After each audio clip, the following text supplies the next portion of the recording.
dessa política do Putin? O Putin não vai parar a expansão do Império Russo. Esse é o sonho dele. Ele quer ser o czar e refazer o Império Russo. Tá certo?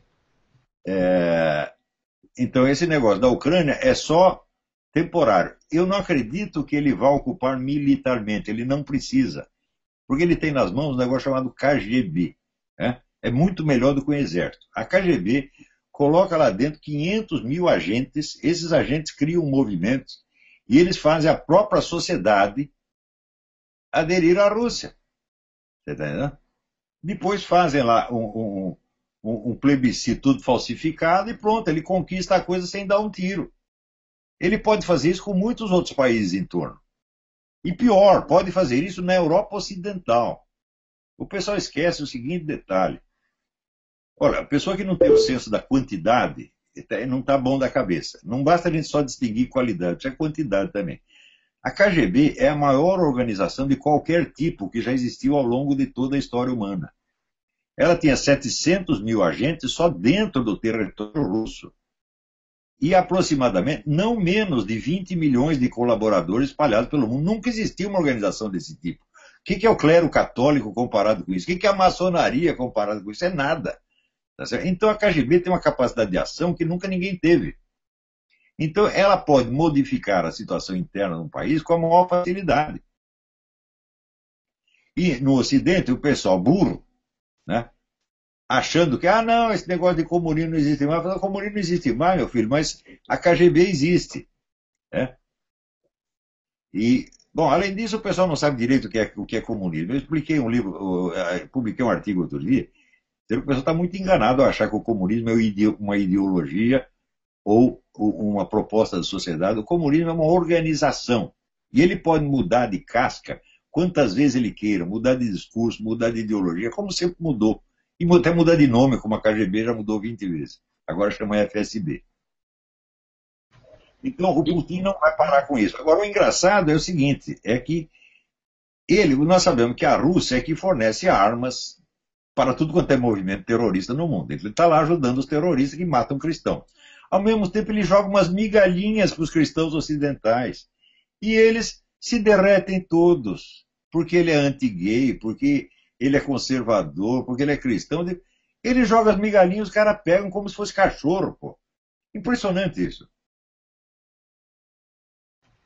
E vai ter alguma reação da União Europeia, dos Estados Unidos? Tem alguma resistência a esse movimento do Putin? Olha, nós sabemos que o Obama está aqui no poder justamente para facilitar a vida de tudo quanto é inimigo dos Estados Unidos. Né? Você viu o que ele fez no ano passado? Esse homem soltou na rua 36 mil criminosos, que eram ilegais, que estavam aqui.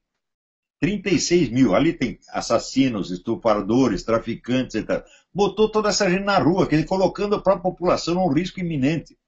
Então, o homem que faz isso, ele é evidentemente inimigo do país. É só você estudar a história dele, você ver que ele é um inimigo dos Estados Unidos. Então, um país que está num conflito, às vésperas de um conflito com uma grande potência, e que ao mesmo tempo é chefiado por um traidor, está numa situação muito precária, né? Então eu não acredito que haja nenhuma reação eficiente, mas vai haver, como tem havido, vários arremedos de reação. Como, por exemplo, esse negócio de bloquear os bens dos russos, etc, etc. Bom, bloqueia os bens dos russos, os russos não investem mais aqui. Tá certo? E no fim, que acaba perdendo com isso são os americanos mesmo. Quer dizer, o Putin ri dessas coisas, e ri com toda a razão, porque ele é um profissional, ele não é um bobão, né? E ele sabe que o Obama não é um inimigo para ser levado a sério, aliás, ao contrário, é um amigo, um colaborador. E a União Europeia não tem nenhum papel nesse conflito? Ora, é o tal negócio, teve aquele... E você vê, por exemplo, a situação da União Europeia perante o Islã. Então, o Tony Blair fez aquele discurso dizendo, não, o que nós temos é um conflito entre uma ideologia fundamentalista e o mundo moderno. Eu digo, peraí, mas não são coisas que estão no mesmo plano?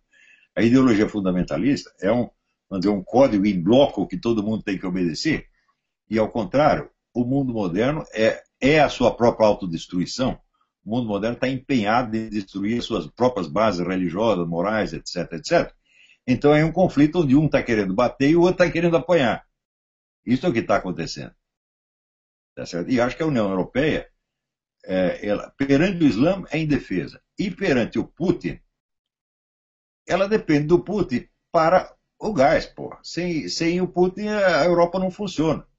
Agora, acontece o seguinte, os Estados Unidos têm reservas de petróleo aqui que são 25 vezes superiores às do mundo árabe, mas eles não querem tirar uma gota de petróleo. Né? Então, se eles pudessem fornecer petróleo à Europa Ocidental, tornariam a Europa independente da Rússia. Mas na situação presente, o sujeito sem a ajuda do Putin, ele não pode fritar um ovo, porra. Então o que eles vão fazer? Vão reclamar? Vão reclamar um pouquinho, fazer de conta que estão bravos. E eu acho assim que o Putin, o espaço está livre para ele fazer o que ele quiser. Você acha que nem a China, que é uma grande potência, não tem nenhuma resistência ao Putin? Ao contrário, eles estão muito bem articulados, como sempre estiveram, desde o tempo do comunismo. Quem acreditava em conflito sino-soviético é um bobão, nunca existiu esse conflito. O conflito era só para enganar a imprensa ocidental. Eles sempre estiveram colaborando. Sempre o comércio funcionou normalmente entre eles, delegações iam e vinham, tinha colaboração econômica, militar, cultural, etc. Sempre teve. E hoje continua tendo. A China não vai arrumar uma briga, por quê? Veja, a economia chinesa é um negócio instável. Ela ali você tem muita riqueza em 5 cidades e o resto está tudo morrendo de fome, está entendendo? Então é uma coisa que impressiona muito do exterior. Mas eu não creio que os chineses se sintam, vamos dizer, fortes o suficiente para tentar uma coisa de dominar o mundo. Em primeiro lugar, você tem a barreira da língua. Né? Isso quer dizer, nem o chinês consegue aprender chinês. Como é que eles vão impor isso ao mundo? Não tem jeito. Tá certo? Os russos estão muito melhor, porque os russos são multinacionais. Né? Então, eu acho que a bola da vez é o Putin, sim.